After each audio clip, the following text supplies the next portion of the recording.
सूरतनगर के राज्य में राजा पोरस अपनी प्रजा के साथ हंसी खुशी रहा करता था। राजा पोरस की प्रजा अपने राजा से उतनी ही खुश थी जितने राजा। राजा पोरस की एक ही संतान थी, राजकुमारी संयुक्ता, जो बेहद ही सुंदर थी। राजकुमारी संयुक्ता न सिर्फ सुंदर थी बल्कि उन्हें बुद्धिमत्ता का गौरव भी प्राप्त था। एक रोज राजकुमारी अपने कक्ष की खिड़की पर बैठी राज्य की सुंदरता का दीदार कर रही थी। आज का दिन कितना आलस भरा है। मुझे तो कुछ भी अच्छा नहीं लग रहा और ऊपर से मुझे मेरा वो ख्वाब सोने नहीं दे रहा। अरे राजकुमारी संयुक्ता, क्या बात है? आज आप इतनी उदास क्यों लग रही हो? ओह वसुंधरा, तुम आ गई। आओ, मैं तुम्हारा ही इंतजार कर रही थी। अच्छा, ऐसा क्या? वैसे मैं सूरतनगर राज्य की सबसे सुंदर राजकुमारी की उदासी का कारण जान सकती हूँ। वसुंधरा, तुम तो जानती हो ना, मुझे वही सपना फिर से सता रहा है। ना जाने मेरे सपनों का राजकुमार कौन है और ना जाने क्यों वो हर बार मेरे सपनों में आता है। और तुम्हें पता है, जब भी वो मेरे सपनों में आते हैं वो मुझसे कुछ न कुछ कहने की कोशिश जरूर करते हैं। क्या आपने अपने सपनों के राजकुमार का दीदार किया है? वो कैसा दिखता है? कहाँ है? नहीं वसुंधरा, मुझे राजकुमार की सिर्फ झलक दिखाई दी है। मैं बहुत कोशिश करती हूँ अपने सपनों के राजकुमार का दीदार करने की, लेकिन कोई फायदा नहीं। मुझे कुछ भी साफ नजर नहीं आता। हो सकता है ये सपना कोई भ्रम हो। इसकी चिंता छोड़ो और चलो हम बगीचे में घूम कर आते हैं। अब राजकुमारी अपनी सहेली वसुंधरा के साथ बगीचे में घूमने निकलती है। अब भी राजकुमारी संयुक्ता उदास अपने सपनों के बारे में ही सोच रही थी और दोनों बगीचे में घूमते हुए आगे जा रहे थे। राजकुमारी संयुक्ता, इतनी उदास अच्छी नहीं लग रही हो। देखो, तुम्हारी उदासी से ये फूल भी मुरझाए हुए हैं। वसुंधरा, मैं कोशिश तो कर रही हूँ, लेकिन क्या करूँ? मेरे इस उदासी का कारण वो राजकुमार ही है। चलो अब हम उस राजकुमार को ढूंढने निकलते हैं। बताओ वो जगह कौन सी है जहाँ तुम्हें तुम्हारे सपने में वो राजकुमार आता है?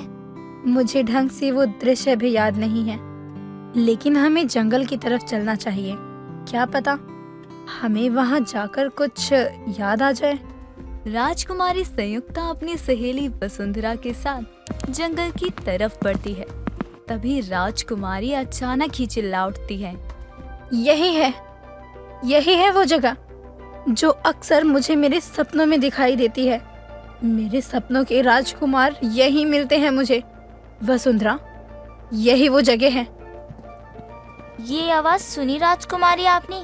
क्या ये आवाज आपको जानी पहचानी लग रही है? हाँ वसुंधरा, ये आवाज मुझे जाने पहचाने लग रही है।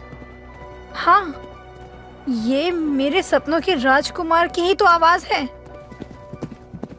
राजकुमारी जी, क्या ये वही है आपके सपनों के राजकुमार? हाँ वसुंधरा, यही है वो मेरे सपनों के राजकुमार, लेकिन मैं तो उन्हें देख ही नहीं पाई। ओह मेरी किस्मत, मैं अपने राजकुमार का दीदार भी नहीं कर पाई। कोई बात नहीं राजकुमारी, ये तो पहली मुलाकात थी। अब से हम यहाँ रोज आया करेंगे। कभी तो मेरी प्यारी राजकुमारी को उनके राजकुमार का दीदार होगा ही। अब राजकुमारी और राजकुमारी की सहेली वसुंधरा वापस महल आ जाते हैं। राजकुमारी महल आने के बाद बहुत खुश थी। अब राजकुमारी को खुश देखकर राजा पोरस राजकुमारी से कहते हैं, लगता है मेरी राजकुमारी आज बहुत ज्यादा खुश है। क्या मैं इस खुशी की वजह जान सकता हूँ राजकुमारी? क्या मैं आपकी इस खुशी का हिस्सा बन सकता हूँ? हाँ, लेकिन समय आने पर सब कुछ बता दूंगी आपको। लेकिन पिताजी, मैं सच में आज बहुत खुश हूँ। एक आपकी खुशी मेरे लिए मायने रखती है राजकुमारी। बस आप ऐसे ही खुश रहिए। अब राजा पोरस अपनी एक लौती बेटी राजकुमारी संयुक्ता को देखकर खुश होता है और राजकुमारी के कक्ष में से जाते जाते उससे कहता है, कल मेरे लिए बहुत खुशी का दिन है। कल मेरा सबसे खास मित्र और ढोलकपुर का राजा बिंदुसार हमारे यहाँ पर खास बातचीत के लिए पधारने वाला है, तो कल आपका होना बेहद जरूरी है। जी पिताजी, मैं बस कुछ ही समय के लिए जंगल की सैर पर जाऊंगी। उसके बाद मुझे आपके और मेहमानों के साथ समय बिताने में कोई आपत्ति नहीं है। जी ठीक है, लेकिन कोशिश कीजिएगा कि आप जंगल की सैर से पहले वापस आ जाएं। राजकुमारी तो अपने राजकुमार के दीदार को बेताब थी, लेकिन राजकुमारी को क्या पता था जिस राजकुमार के वो सपने देख रही है उसे पूरा होने के लिए राजकुमारी को ना जाने कौन कौन से इम्तिहान देने थे। अब अगले रोज महल में फूलों की सजावट साज सज्जा चल रही होती। तभी राजकुमारी के कक्ष में वसुंधरा का आना होता है। राजकुमारी संयुक्ता, आप अभी तक उठी नहीं हो और राजमहल में ये तैयारियां कैसी? वसुंधरा, तुम आ गई और देखो मेरी अब तक नींद भी नहीं खुली। वैसे सच कहूँ तो आज मुझे नींद बहुत अच्छी आई है। रही ये महल की तैयारियों की बात, तो पिताजी के कोई खास दोस्त आ रहे हैं। बड़े ही दिनों बाद वो उनसे मिलने आ रहे हैं, इसलिए महल की इतनी साज सज्जा हो रही है। ओह, ऐसा क्या? मैं तो एक पल को डर ही गई थी। मुझे तो लगा कि कहीं राजा जी ने आपके लिए कोई राजकुमार तो नहीं ढूंढ लिया है। वसुंधरा, शुभ शुभ बोलो। अच्छा रुको, मैं अभी स्नान करके आती हूँ, फिर हम दोनों जंगल की सैर पर चलेंगे। अब राजकुमारी और वसुंधरा कुछ समय बाद ही जंगल पहुंचते हैं और वसुंधरा राजकुमारी से कहती है, राजकुमारी जी, आपको क्या लगता है आज भी राजकुमार आएंगे? मैं भी उनका ही इंतजार कर रही हूँ। मुझे लगता है वो जरूर आएंगे। लगता है राजकुमार आ रहे हैं, लेकिन ये आवाज दूसरे रास्ते से आ रही है। अब कुछ समय बाद ही राजकुमार अपने एक सेवक के साथ राजकुमारी की तरफ बढ़ते हैं। तभी वो देखता है कि एक सुंदर सी राजकुमारी इतने घने जंगल में अपना सर झुकाए खड़ी थी। जी, मैं आपसे क्षमा चाहता हूँ। मैं यूँ अचानक रुककर आपसे सवाल कर रहा हूँ, लेकिन क्या मैं जान सकता हूँ आप इतने घने जंगल में यहाँ क्या कर रही हैं? और मुझे आप साधारण तो नहीं लग रही। जी, मैं सूरत नगर के राजा पोरस की इकलौती पुत्री राजकुमारी संयुक्ता हूँ। जी, लेकिन आप इतने घने जंगल में, मुझे कुछ समझ नहीं आया। आपका यहाँ रहना सुरक्षित नहीं है। मेरे होते हुए राजकुमारी को कुछ हो भी नहीं सकता है। वैसे आप भी राजकुमार प्रतीत हो रहे हैं। जी राजकुमारी दासी, मैं पास के राज्य का राजकुमार हूँ और रोज मैं यहाँ जंगल का भ्रमण करने आता हूँ। एक मिनट, आपको पहचानने में भूल हुई है। मैं राजकुमारी संयुक्ता की दासी नहीं, मित्र हूँ। इस खेद के लिए क्षमा चाहता हूँ राजकुमारी दासी। मेरा मतलब है राजकुमारी मित्र। नाम बता देती तो मैं आपको नाम से ही बुला लिया करता। वसुंधरा नाम है मेरा। वैसे वसुंधरा जी, आप बुरा ना माने तो क्या मैं आपसे जान सकता हूँ राजकुमारी जी ऐसे सर झुकाए क्यों खड़ी हैं? क्योंकि उन्हें अपने राजकुमार का इंतजार है, और जब वो उन्हें मिल जाएंगे तो बस वो अपने ही राजकुमार का दीदार करना चाहती हैं। अरे, इन्हें पता कैसे चलेगा कि इनका राजकुमार कौन है? वो तो बस राजकुमारी ही जानती हैं, क्योंकि राजकुमारी जिस राजकुमार का दीदार का इंतजार कर रही हैं, वो उनके सपनों का राजकुमार है। अरे ऐसा क्या? फिर तो बहुत किस्मत वाला होगा वो। अच्छा, तो अब आप राजकुमारी जी को यहाँ से लेकर जाइए, यहाँ रुकना सही नहीं है।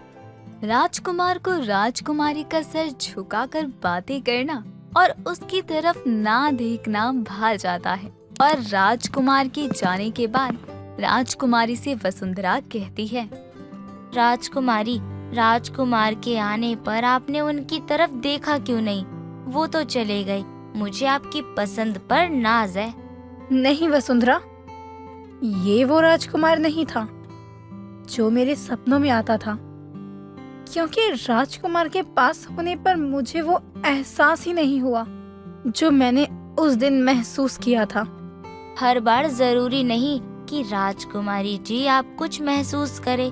कोई निशान या कुछ तो ऐसा हो जिससे आप अपने सपनों के राजकुमार का पता लगा पाएं। हमें महल पहुंचना होगा वसुंधरा। पिताजी ने हमसे कहा था हमें समय से वहाँ पहुँचना है। उदास राजकुमारी महल पहुंचती है और कुछ देर बाद राजा पोरस के दरबार में राजकुमारी का बुलावा आता है। राजकुमारी भी वसुंधरा के साथ दरबार पहुंचती है। मैं सूरत नगर का राजा पोरस भरे दरबार में ये ऐलान करता हूँ कि मैं अपनी पुत्री संयुक्ता का विवाह ढोलकपुर के राजा बिंदुसार के पुत्र राजकुमार सम्राट से तय करता हूँ। नहीं, मैं ये विवाह नहीं कर सकती। लेकिन मैं पिताजी को समझाऊं तो समझाऊं कैसे कि मुझे ये शादी नहीं करनी, क्योंकि मैं तो किसी और से।